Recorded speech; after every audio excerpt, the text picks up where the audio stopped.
Çok sevmiştim aslında seni. Anlamadın ki sen beni. Zehir ektin yüreğime sevgi yerine.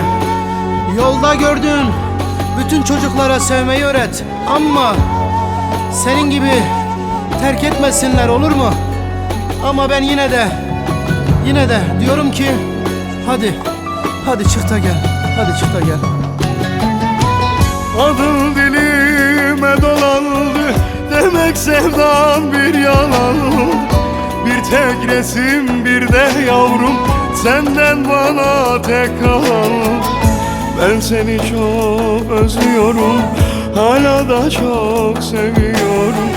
Yavrum da seni özledim, haydi çık da gel diyor.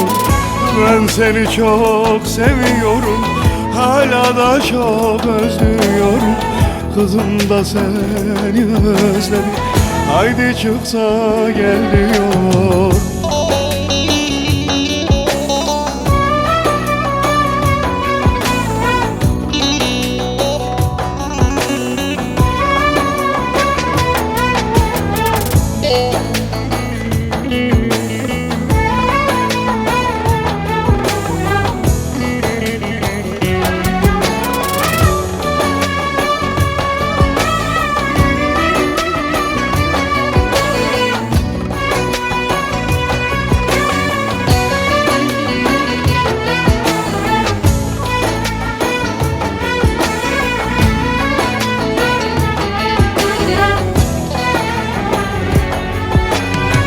Bir görüşte aşık olduk, bağlandık birbirimize.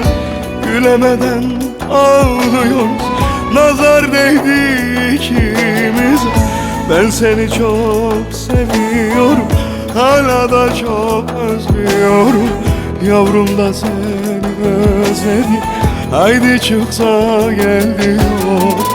Ben seni çok seviyorum, hala da çok özlüyorum. Kızım da seni özledim, haydi çıksa gel diyor.